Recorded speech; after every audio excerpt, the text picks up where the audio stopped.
Welcome back, everybody, to the Generation Varied podcast. This is the show where we discuss pop culture, sports, politics, business, everything in between. I'm your host, Caleb Norris, and I am joined here by my two co-hosts, Ben Okenge and Jack Widener, with our wonderful producer in the background, Sophie St. Furman. Gentlemen, how are we doing this week? It's going pretty well. Tomorrow is 1 year out from the Olympic Winter Games. That's going to be hosted in Milano Cortina in 2026, so February. So it's been an exciting week. It's just crazy how fast we turned our page from Paris 2024 to Milano Cortina. Yeah, so other than that, that's kind of consuming my life, really. But yeah, how about you guys? Just busy, man, in the clinic. And, now I'm like already halfway through the clinical. So this is where it gets very real of like, it's not exciting and fun anymore. Like, it's still enjoyable because I like what I do. But it's like, all right, the everyday grind kind of begins. Wasn't January like the longest month too?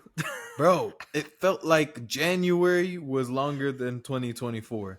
January did feel very long. Yeah, no, I was just thinking like I feel like New Year's was like years ago at this point. Jack, question for you. What what were you I'm so sorry. What was your Olympics. Where is this Milano Cortina? Where is this at? It's in Italy. The Italian Alps. And it's cold in Italy? Yeah, it's being hosted in two different cities. So you get the Milan and Cortina. So, but Milano Cortina. So that's this host city for the next Winter Olympics and Paralympics. Well, I hope they have enough cold. I ain't never heard of Italy being cold. No, it's they don't need to be worried about snow. That's definitely, it's not like Sochi 2014 where they had to create artificial snow. Yeah, that was a problem. Yeah, because it was too warm. I mean, by how this year has been going, you just don't know what's going to happen when it comes to the weather and whatnot. Because I know things be getting longer than usual or warmer than usual. So I just hope that they won't have to deal with the same thing.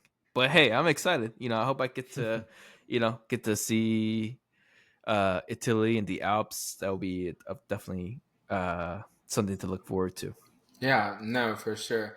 I'm doing pretty well. I'm on the incline. That's what I'm telling myself right now. I am on the incline. I have been on the incline. I've been back in the gym this past week. I just got back in the gym. Oof. I've had 2 weeks of meal prepping under my belt again. I'm taking my vitamins daily. I'm taking my ashwagandha every other day. I'm focusing on 8 hours of sleep. You don't see you still see dark circles up under my eyes, but it's getting better. You know what I'm saying? I'm on the incline with my healthy habits. I can see my boyfriend today. I'm good. I'm blessed and highly flavored. Amen. Tell me, did you guys watch the Grammys? I did not watch the Grammys, but I did follow it. I feel like people just don't watch those. Okay. When it comes to like shows, like live events, but I feel like a lot of people consume it for like whether on social media or the next day. I feel like that's where most of my engagement came from. Because I don't even know how long these awards ceremony, how long they'll last. But I feel like this one, it felt like it was really positive overall. It was a great event, great performances. It felt like there wasn't a lot of backlash in terms of like who should have won what. It was pretty like this is great, I feel like for once, if Grammys felt like it was more positive than pessimistic. That's my interpretation. I do think there's some people salty about Beyonce. I'm not gonna lie, for sure. But that's to be expected. But that's the one thing I've heard of people who are negative. Yeah. One of the things that I loved was that, do you guys remember that The Weeknd was like boycotting the Grammys? Mm-hmm. The Grammys had him perform this year. Oh, for real? He broke his What? boycott, basically saying that the Grammys had apologized to him for for basically like lack of transparency with how the voting was happening and that kind of stuff. And he and the CEO of the Recording Academy, before the weekend performed, basically said, "We've been listening, and the music community has said that they want more transparency with how this happens. We know that we've messed up in the past, and that we have a lot of like wrongs to right. And I think one of those starts with tonight." The weekend, and then he goes like, the weekend once tweeted that he was boycotting the Grammys until things were made right, that he would not be here. I am pleased to present the weekend, and he stepped out of the way, and the weekend Wow. performed, and the performance was crazy. And the weekend just put out a new album. I'm like, Oh, Yes. great album. Yeah, that's one we're Great. gonna have to dive into. Oh, for yeah. sure. That there were just too many things that we could have talked about this week. I totally Yeah, forgot about that album. It was great. yeah. Well, I love that album. Sorry, go ahead, Jack. Ben, I want to hear about your reaction to Grammys too. But two things. My favorite thing is one, Dochi's performance, and then two, the meme that's going around right now, where like when Beyonce's reaction to winning the country album of the year, Mm-hmm. that like. Mm-hmm. So love that kind of reaction from just like genuine emotions that sometimes you don't see from celebrities because they're always just so pitch perfect, and Yeah, Beyonce is just pitch perfect. So when you see that, you're like, oh, like she's truly shocked right now. yeah, So that was a pretty cool moment. Yeah. I think highlight for me would have to be Dochi winning rap album of the year. That was well deserved, well contested category too. So yeah, I personally I really really enjoyed her album. Um, I feel like I was late to the party with Dochi. yeah, I even literally I had several friends like all of last year telling me like, "Oh Ben, like you would love Dochi. You got to listen." And I was like, "City Girls, nah, that's not for me." yeah. And then like as the year went on, I kept like listening to freestyles, and then her album dropped, and it was just a really really good album, and I felt like, man, how'd I miss out? Yeah, I thought, I mean, her performance, I mean, when it comes to performance, I mean, it doesn't get better than her performance Mm-hmm. at the Grammys. I mean, it was captivating. It was like you couldn't look away. She is a performer for the ages. I think what I really like about her is I think that she embodies a lot of the things that I like. And I someday at some point I would like to be considered a female rap historian just because it's been something that's like has been a consistent in my life that I've looked to. I'm not there yet, obviously. There's a lot more that I would need to learn, but regardless, I think she embodies all of the things that I love about my favorite female rappers. I think her creativity, like Missy, in terms of her design and presentation and that kind of stuff.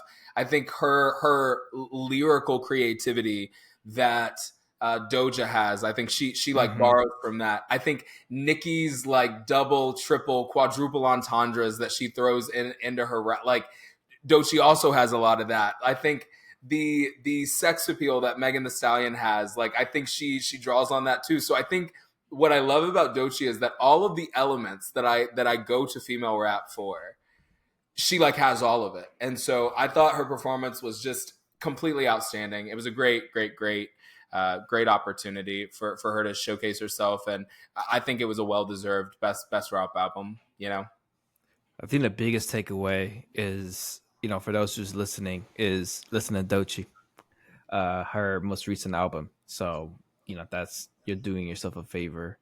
Well, gentlemen, I have a topic that's been brewing since the news came out last Sunday. But before I get into that, I want to ask you both, what is the biggest betrayal story you heard of or experience when when it comes to a show you've been watching, or a movie, because there's so many iconic betrayal moments. It honestly, I will argue, the most fun part about storytelling when there's a twist that's so unbelievable that it seems impossible.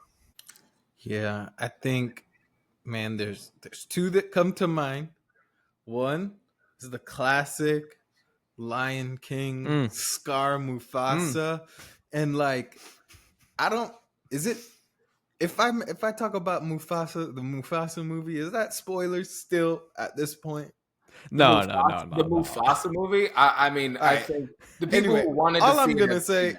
all right, because all I'm gonna say is after you see the Mufasa movie, that scene of betrayal between Scar and Mufasa, it just is, it hits different. Like when you think Oh of all the no. background, and there's so much foreshadowing in that movie of that like moment that you know is gonna happen in the future.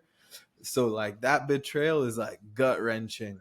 Um, but then also obviously the one of the craziest betrayal stories of all time is Judas and Jesus. Mm. Like that is the story that, you know, is The used OG. as like the model for Yeah. betrayal stories, you know. Um, He was in the circle. Ugh. it's Circle of crazy. Trust, It be brother. your own It, people, it be man. your own people. Yeah. I think my favorite, and I'm not going to go to a movie. I'm going to go to real life, historical real life. Okay, Oh, I That's love why I gave this. one of each. I gave one of each. Tsar Nicholas, when he reached out to his cousin in who was the British monarch at the time, Tsar Nicholas during World War II, right before this might have been, I don't remember if it's World War One or two, but during the Russian Revolution, and he reached out to him because and he was like, "Yo, will you please send a boat to come pick us up? I am fearful for our lives. We have been best friends forever. We grew up together, literally in the same bathtub because they look like twins. They literally look like twins. They were born within like a month of each other. Would you please send a boat to come pick us up?" No answer. And they died like a couple months later. That is historical betrayal. Wow. When it's family too. And its family. Wow. Well, there's a reason I asked this question, and I'll come back to this. And honestly, this story that broke out last week, I want to be very succinct and communicate in a way that's very easy to understand, because like many of the sports fans, we lose ourselves in the rabbit hole, and so I want to apologize if I do that. But so this is the story headline: a trade between the Dallas Mavericks and the Los Angeles Lakers. Trade happened that stunned the whole NBA landscape, involving exchanging Luka Doncic, who plays for the Dallas Mavericks, and Anthony Davis, who plays for the Lakers. And this happened last Sunday. So you're probably asking, Jack, who is that? What's the significance of it? Well, this is in the talks of becoming, if not the biggest trade, and I don't know about betrayal yet, but it's close in the sports history. Ben, Caleb, have you heard anything about it? Before I go deeper into like what all transpired. Yes. Bro, when I woke up, I went to bed early, okay? So Most of us this stuff all went to happened. bed. Yeah. Most of This us. stuff happened in my sleep. I woke up and like I just looked at my phone and was in disbelief. I hadn't even gotten out of bed yet, and I felt like my brain was just groggy of like, nah, maybe this is a trade rumor. Maybe, and it was like, no, this just happened. Bro, I feel like what were the Mavs thinking was just my Mm-hmm. initial gut reaction. I couldn't believe it. Kiddo, what about you? Yeah, you're the one who shared this story with me. I don't follow anything NBA, so I've been This is interested in it. perfect. I've been interested in it since, just because it's like, why is this betrayal? So I don't follow the NBA enough. This is great because all week I've been trying to explain this trade to my wife Becca, Mm-hmm. and I provided analogies. I provided context. I even attempted to show her Jimmy Roller YouTube channel, who is arguably the best NBA basketball YouTube channel. Mhm. And he does a breakdown. I tried showing her that, but still to this day, her and I are on the same boat. We don't understand what happened. Yeah. And to her, we're speaking a different language, like basketball language. But to me, being a huge fan, I still can't really piece together why this all happened. So yeah, let me introduce the players in the franchise first, because I think that'll be helpful to understand just the context of this thing. So let me introduce Anthony Davis first. So Anthony Davis is an NBA player that plays on the Los Angeles Lakers. He's currently 34 years old. He's a Team USA gold medalist in Paris, and he's been playing alongside LeBron James, winning the NBA Finals in 2020. So he's been a pillar of the LA Also, Lakers culture. UK basketball Oh, oh, player. oh, and UK Just had to throw basketball. that in there. His jersey Shout out is KY. International champion with his UK. jersey is hung up in the cookout in Lexington. Mm-hmm. No, I don't think there's any other jersey hung up in there. So he brought the champion. Yeah, he brought the last championship was brought by Anthony Davis. So yeah, all right. Luka Doncic, NBA prodigy, 5-time first team All NBA, and I think Curry only won 3 of that. Curry is what, 36 now, 37. This man is 25. Generational talent. He's Slovenia, global reach. Recent success, he took the Mavericks to the NBA Finals last year. The third time that's the third time appearance in the whole franchise history. So this trade came as a complete shock because this happened in the shadows. I think there's a big thing to say. People want a face of the team. You don't go watch NBA anymore for, hey, I'm gonna go watch the Wizards. Mm-hmm. Nobody cares about the Wizards. Nobody cares about the Boston Celtics. Who is the face? You want people who will bring you to the attendance, because that's where you spend the money. Yeah. That's loyalty. So this trade not only was a shock to everyone, it was the players. The players didn't know. The coaches didn't know. None of the analysts, NBA insiders knew this was happening, literally in the shadows. And this trade was happening between both the GM, Nico Harrison, and Rob Pelinka. So this is just, and kid, I'm gonna try to help you understand the significance of this by providing a Game of Thrones analogy. I know we both love Game of Thrones. It's a great 7th season, a trash 8th season. Greatest story ever told on television. Yes. But I don't know if you've seen it, but I know Caleb, this is a pretty, it's one of his favorite shows, so I figured this will be helpful for him. So picture Luka as Jon Snow. Okay. He's a young prodigy. I'm locked in now. Let's go. Okay, we got Jon Snow. He's a prodigy. He's going to be the face of the realm. Like he has a clear path to be in the face. No one's stopping him. He has the trust of everybody. He's putting everyone on his back. And as a young character, like, there's not a lot of young character you fall in love with as much as Jon Snow. Right. This is Luka. Anthony Davis is I think this is not the greatest example, but Daenerys Targaryen, but older. Let's just say the older. Like seasoned, like she's not on the come up. She's already established. She got her throne. Okay, gotcha. So like she's fading out. Does Anthony Davis have a championship under his belt? He does. Yeah. Just one? Just one. Mm-hmm. Okay. Where at? The Lakers. Okay. LA. Okay. So the Lakers is King's Landing. Okay. This is so because they always want to go for the biggest star. They want to, they're hungry for titles. They want to win the wars. It's an attractive city, and the Mavericks is Winterfell. This is the team that Luka used to play for. Okay. So, cold. There's a lot of glory in the past. They're Right. trying on the come up. They're under stoic, they're on the very, come up. Yeah. So imagine a swap between Luka and Daenerys, but no one knew. Like they just swap alliances like that. Yeah, it would be chaos, utter chaos for all of their subjects. Like, but I think obviously there's a lot of missing pieces in that, but I think the biggest point is that this is the face of NBA that's on the come up. I don't know, Ben.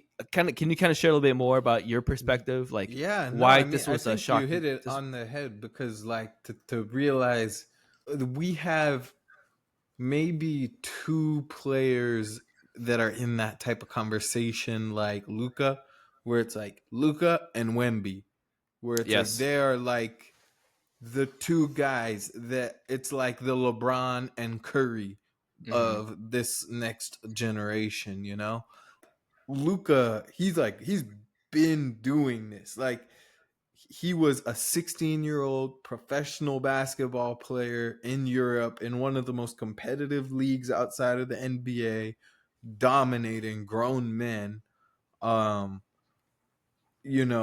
Came into the NBA, immediately looked like a seasoned vet, and just has a like insane knack for basketball, like just a natural like wisdom to how he moves and plays.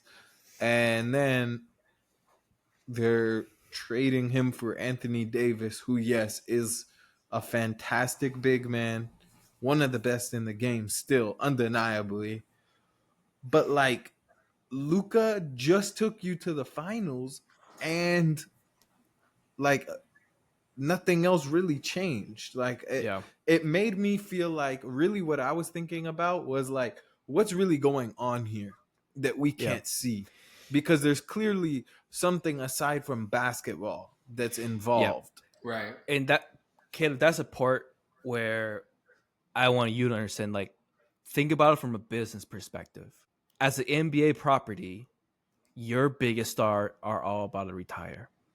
If the next star is Luka, which he is the next, all the focus is going to focus on that organization. Yeah.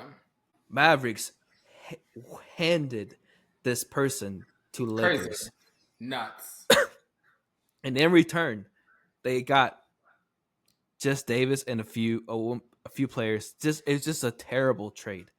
Yeah. So it's such a betrayal because the GM of Mavericks didn't include anyone. He announced it to hit the head coach of the team at the 11th hour of the trade. So the people of Dallas are just, they don't know. Like, did they get any money for him or anything? Like, you just got Anthony Davis? No, they got some other stuff too, but it just most notably, they got a few players. The Lakers got a couple players, and then they got some future draft picks and stuff. But like, still, it's Luka. Like, yeah, it's like trading Michael Jordan when he's in the Bulls early on. But then we know at that time we already know Michael Jordan's gonna do what he's gonna do.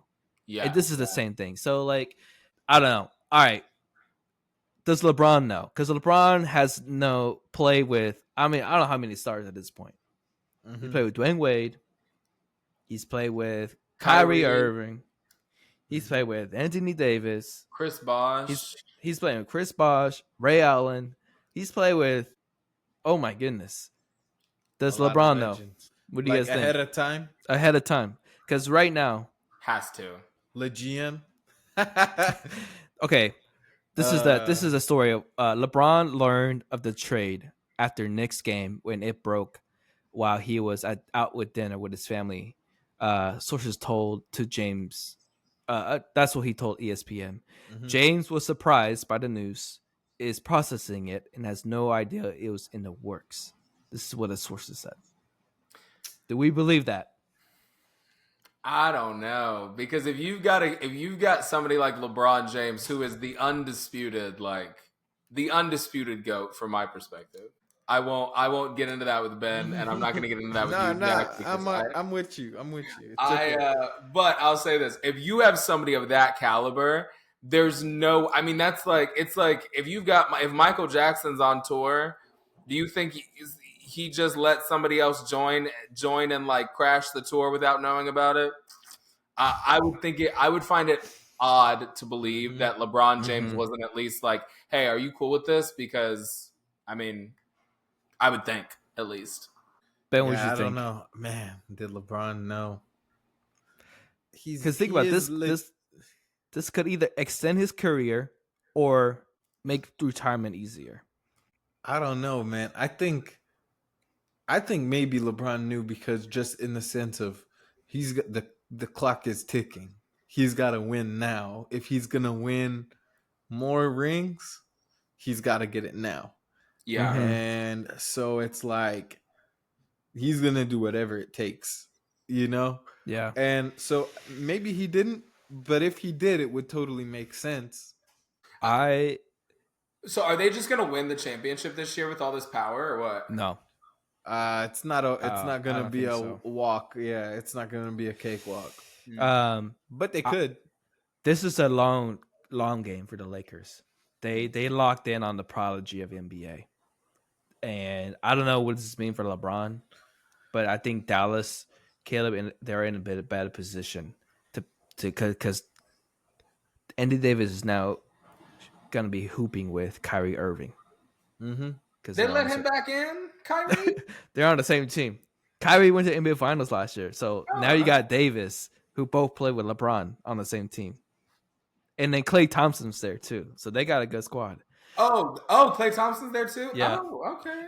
So I'm gonna leave. Mavericks ain't bad. Yeah, they're not bad. It's not like that's what it is. It's not to me the fact that it's a bad trade per se.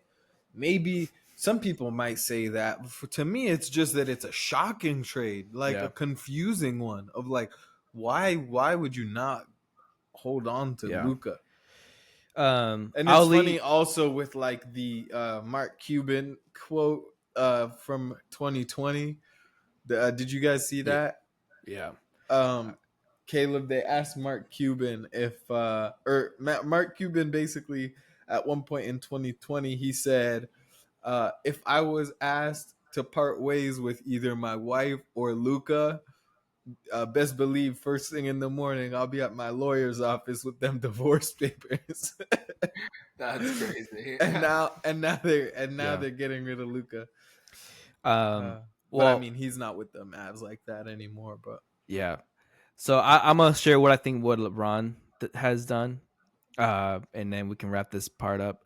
This is my favorite tweet that I saw out of all of this.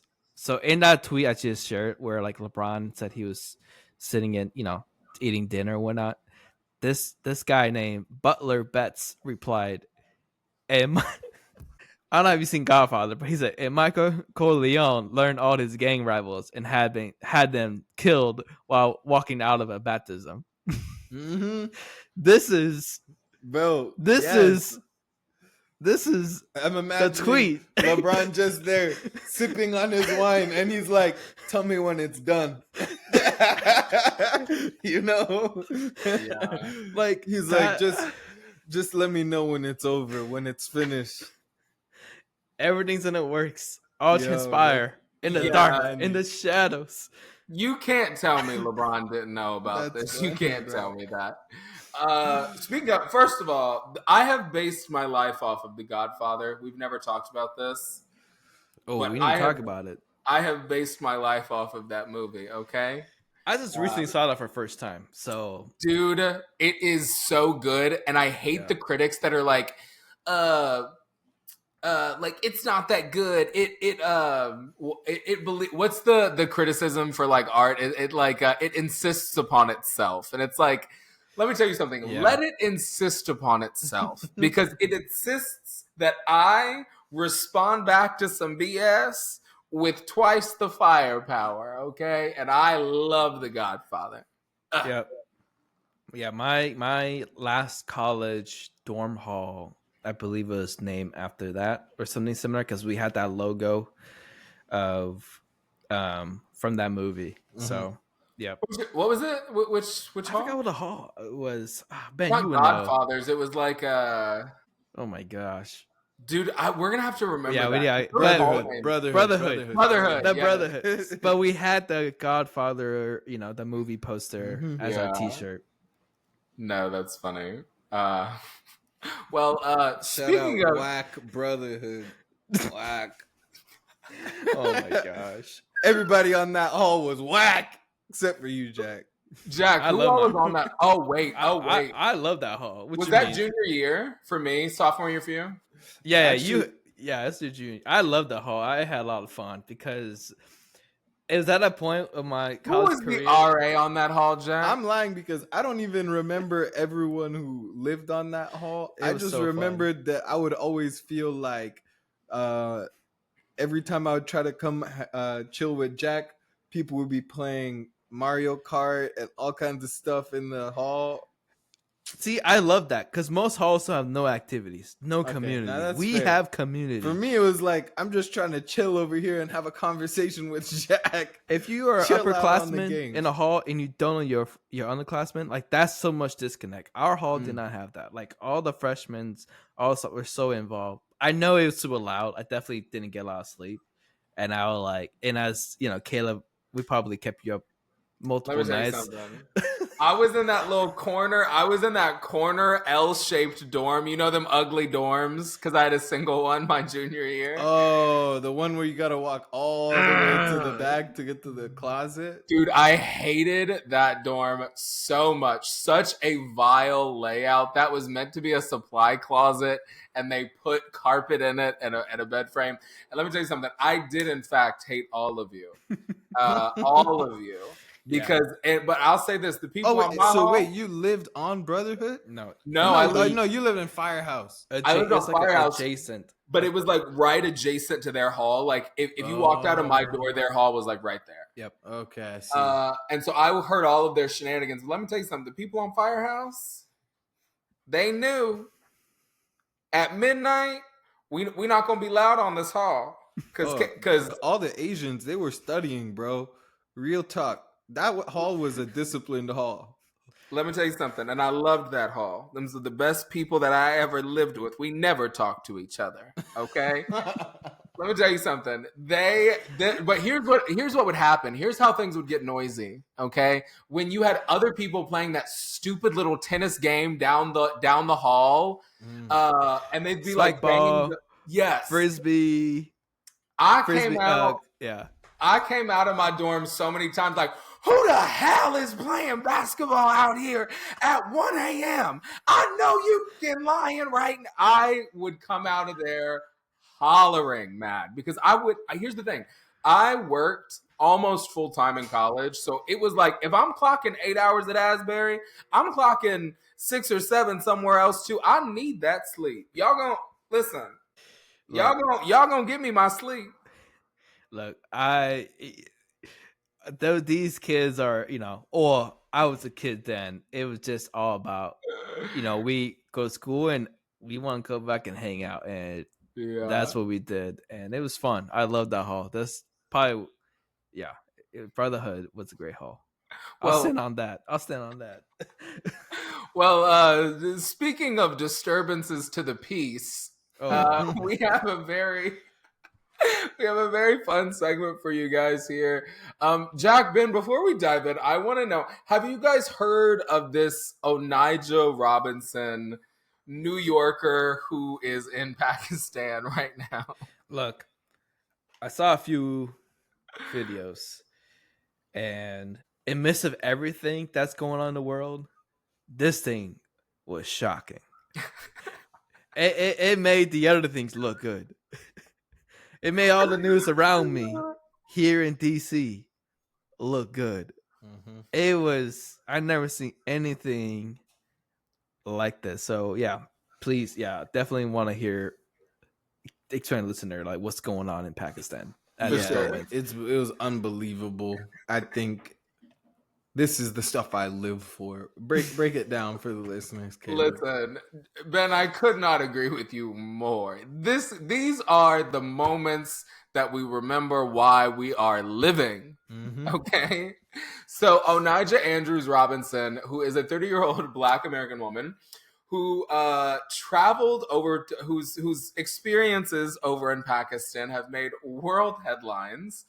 In October of 2024, Robinson traveled from New York to Karachi, Pakistan, with the intention of marrying a 19-year-old Nidal Ahmed Maman, whom she had met online.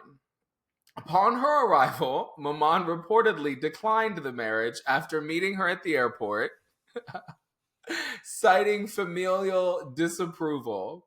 This unexpected turn left Robinson in a foreign land with an expired visa. Okay, so I guess I'm gonna. Here's what we'll do. I'll play some of these clips for you guys. Our listeners, these are good sound clips, but we also encourage you to check out our YouTube channel. We're gonna go through some of these clips here and just let you guys see this global sensation that is Onijah. Okay. Global sensation. What are you coming from, son? I demand from the government more than $5,000 in USD to make Pakistan a better place. Good night. To make Pakistan a better place. Good night. Okay. Here's what she said. She said, "Oh, Donald Trump can do it? Ha! Ha! We about to make Pakistan great again. Good night. No more questions." All she needs is 5K USD tonight. I need 5K. I'm from here. I'm from here now. From here now. What's your plan? My plan? I just told you to make Pakistan a better place, to build houses and make better hotels, and bring food into this country. Why do hotels catch a stray? That's what I want to know. Why do hotels catching strays out here? She said, and make better hotels. Dang. I don't know who was fluffing the towels at the hotels that she was staying at, but she's coming for you. She's got something for that ass. That's none of your business, and I don't know what you're talking about. Good night. I demand from the government more than $5,000 in USD to make Pakistan a better place. Let me tell you something. There are so many of these videos, and first reactions, gentlemen. What do we think? Okay, my first reaction is just let's ignore all the things that this lady is saying. Okay, let's take a step back and think about the context. Let's think about the background of this story. First of all, this lady, who by the way is already a mom, already was married, all this stuff, she decides she's gonna go move to a whole different country across the world in Pakistan, where she got nothing to do with the culture over there. She's New York. Like, the dude literally shows up to come get her and is like, nah, never mind. Like, bro, at least if he was catfishing her or something and she showed up and he just never showed up. But this man literally went there, made contact with her, and was like, never mind, sorry. I cannot believe that happened. That just can't seem possible. I think, first of all, love the background story there. Told us so well because he showed up. That's another thing. It's like, it's not like she showed up and no one was there. Like, Yeah, and I think what needs to happen for you to, obviously there's a huge age differences. There's something that's going on. We don't know all the story, but Manchester still showed up and said, "I give up." What's okay? So the reason why I think high level, maybe she catfished him low key.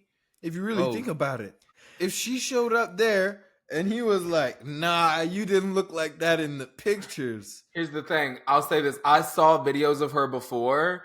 She doesn't look too far off. She literally only removed like her piercings and stuff to like be, I think, in compliance with with their culture there. She doesn't look too far off in her original pictures, like when she was like like well, I guess if you would. There's So just Mentally well. I think the reason why they're humoring her, and this is what I'll say, I feel like in general I'm gonna say our brown siblings globally, I think oftentimes are considered to be are not looked upon well, like right, like their cultures are not, especially in the Middle East, Pakistan, like places like that. And so, what I love about I will just say like Pakistani culture is hospitality is so baked into their culture.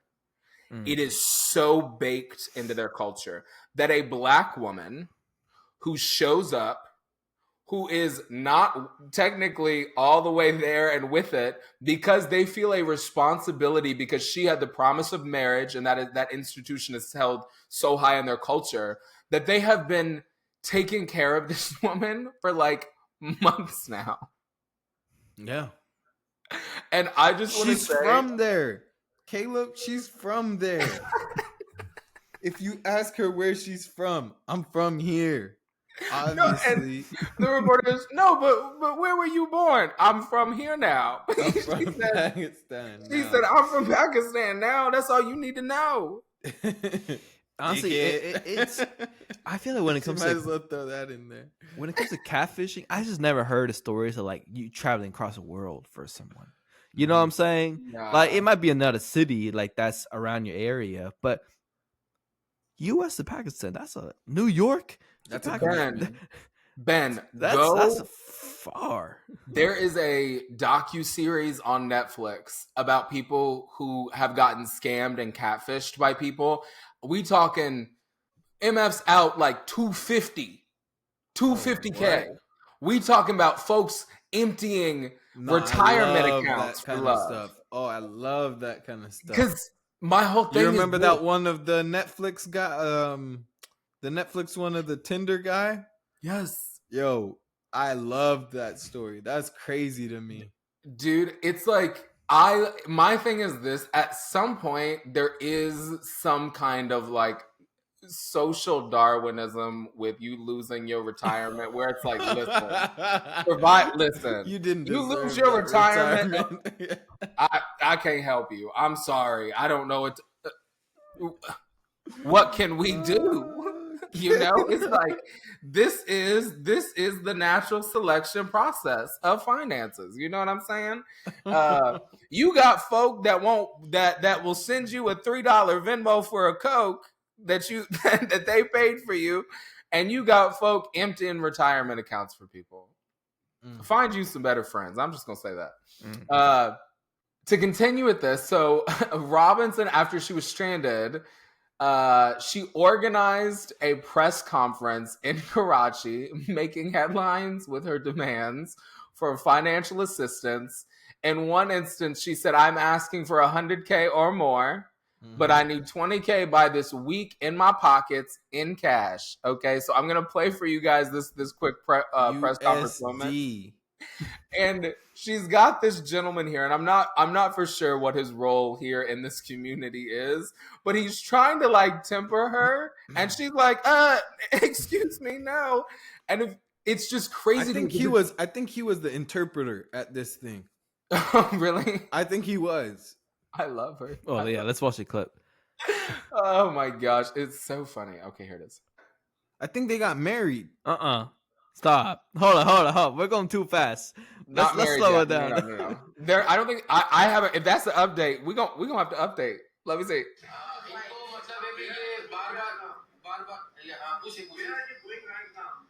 I'm going to my husband.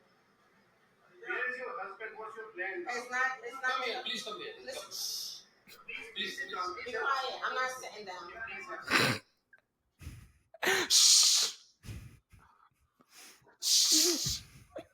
Yo, why? My one question, Caleb. Why does she always have that shirt with the bicycle? In almost every clip, she's wearing that shirt.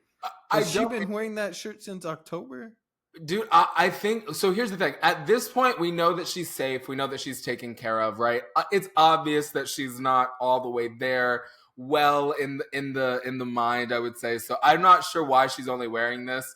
it's the reason why I think it's okay for us to enjoy this is because she's being taken care of. But I think she has very limited.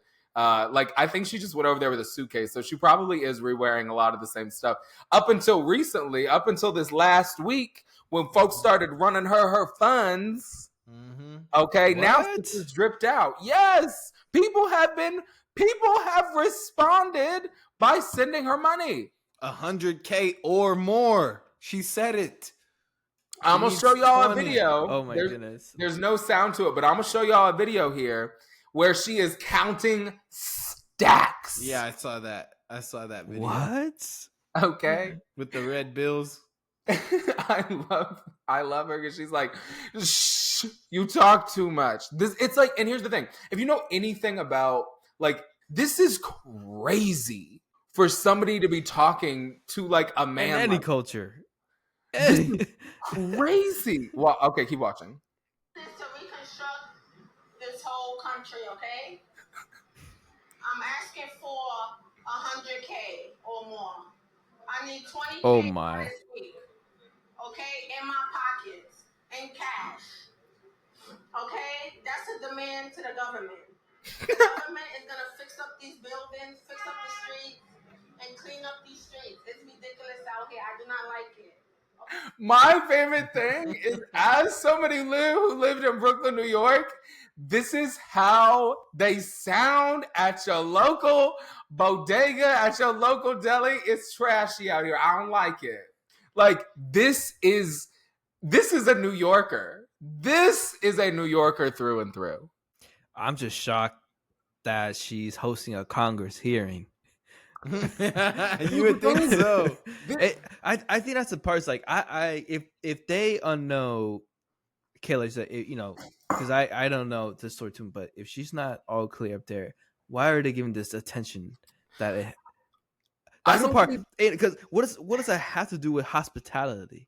If they're already taking care of her, why are you putting 20 mics in front of her to let her say, "I'm gonna reconstruct your country"?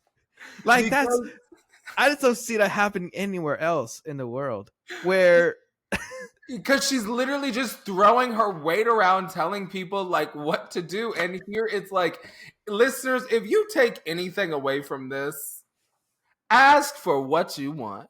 Okay? Tell people. That's the thing. She's getting it. She's getting it. So you cannot blame her. Like, not at all. If you stand on it and you're serious and you're not gonna budge, you will reap the rewards.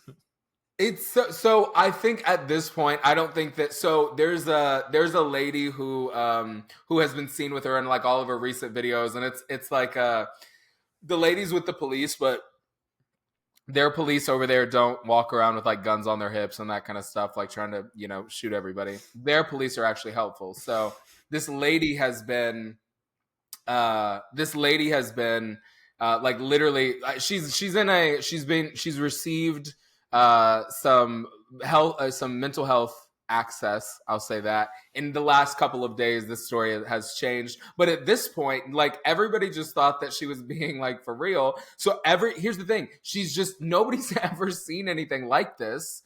And here's the funniest part about this is that when they when this video first broke, the government said, okay, we will pay for a first-class flight back to New York for you.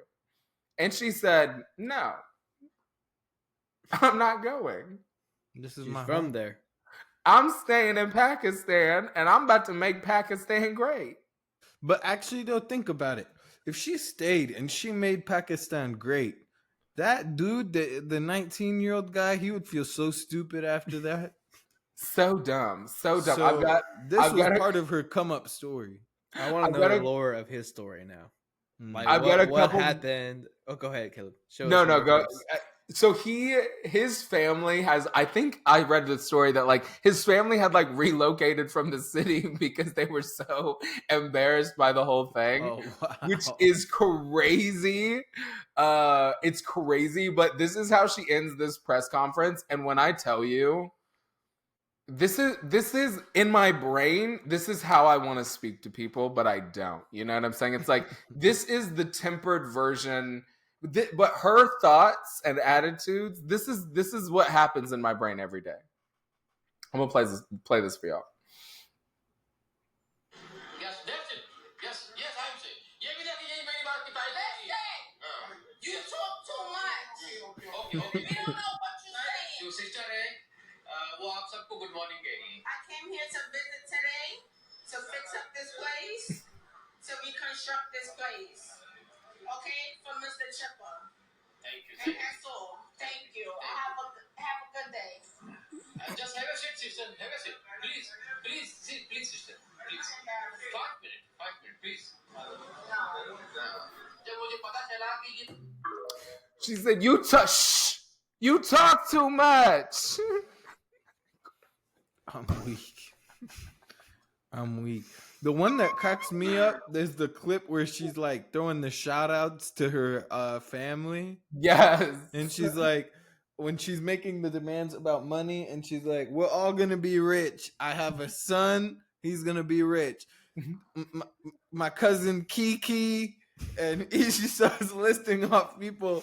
They will all be rich. I was like, it genuinely, to me, it sounded like the end of a like Jay-Z album when he's giving the shout outs to everyone.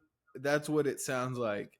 She's cracking me up, man. She's so funny. I've got one more here for you. So apparently she had a really rough time at the airport, and her major threat has been like, I'm going to shut down the airport and I'm going to turn it into a home.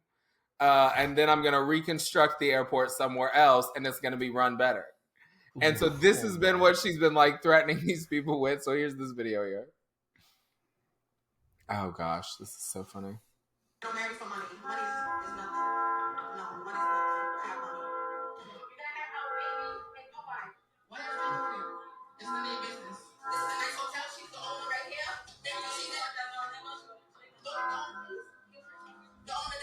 Say, go get the owner, please. I'm not the owner. Oh, the owner is not here. Well, this is the owner then. Crazy. I'm trying to get. Okay, let's see him.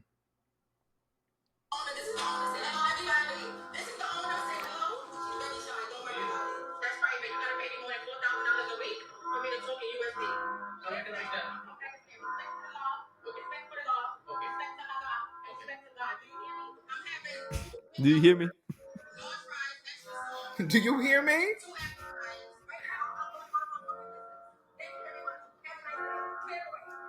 Clear the way.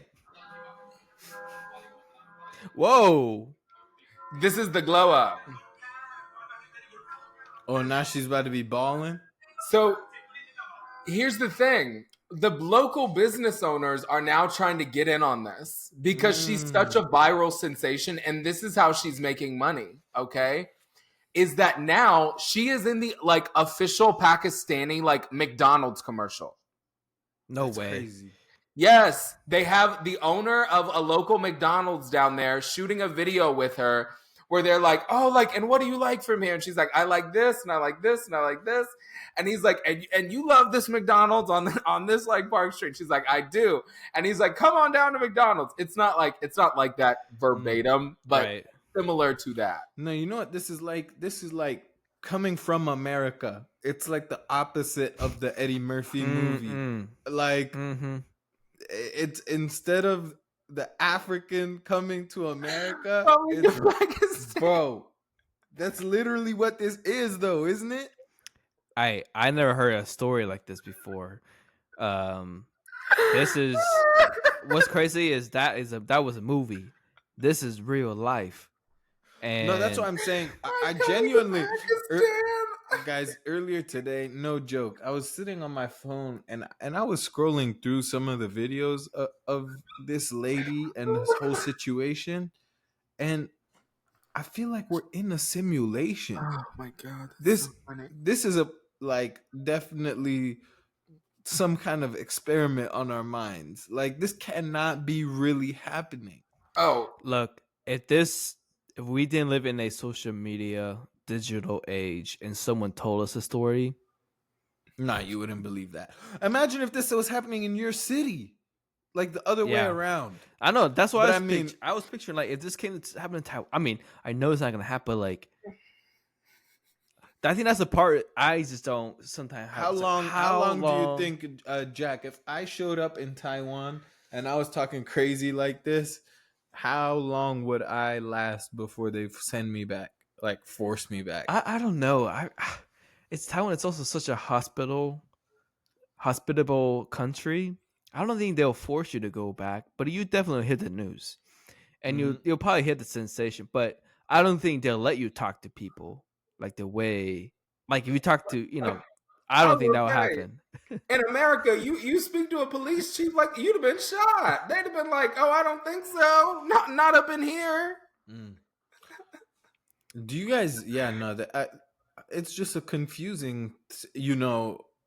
I think even there, like, no matter where you are, that's unacceptable. But they're just so perplexed that it's like, all right, we kind of have to let this lady do her thing because I don't know what's going on. Yeah, yeah. Honestly, like, thank you, Pakistan, for us giving this story, for how they handle it, because it shouldn't. I think it's escalating in a way where I don't think no one is. Like, I'm seeing a video and that you're showing me. I'm just, oh, What I'll say is this: I feel like I have such a renewed a renewed confidence in the spirit of humanity, if you will, that they would see the like somebody who's very vulnerable and like they literally are taking care of her right now. Yeah. And like I think that goes to this is something that this is the reason why I wanted to talk about this is because it is not well known. It's not well known that that Pakistan is as hospitable as of a country as they are. And I think this is a perfect example. Would somebody like this be taken seriously in America? Not at all. This story I don't think could happen here. Mm-mm. And so I think it's a great it I think undoes people's perception of other countries, which I think is really good here. And yeah, I think it's a funny story. Like obviously she's not well, but she's being taken care of. I think they're working to get her back to her family and that kind of stuff, but she doesn't want to leave, so who knows?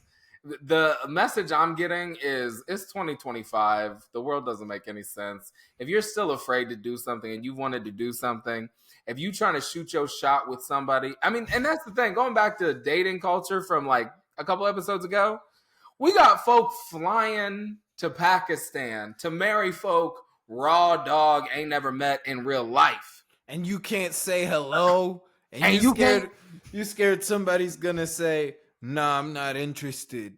Come on. I'm gonna need y'all to get some gumption about you. I really am. Because Caleb, we will be riding this point until the day we die. I believe that. I believe that.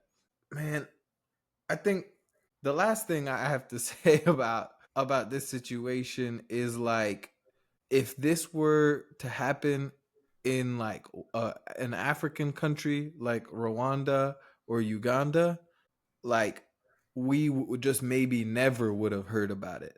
Because the big question I have is like, how has this been happening for so long and I didn't hear a thing about it until this week? Yeah. And like Pakistan isn't some like remote place, you know what I mean? But I think like if this happened in East Africa, we never would have heard because literally everybody would have just like accepted her and fully welcomed her. There would have been no news coverage. They would have just been like, all right, bet, welcome. They'd have been like, "Oh, you reconstructing stuff? Listen, we got bricks right down there. They're like, we got a trash bag and a stake to pick up that trash." They said, "We gonna put you to work." They're like, "Listen, we're ready. Welcome." I love it.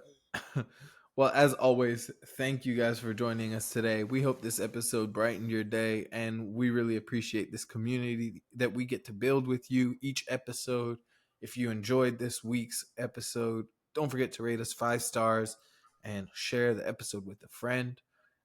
Don't forget to follow us on social media. And if there's any topics that you want to hear us talk about in the future, send us a DM.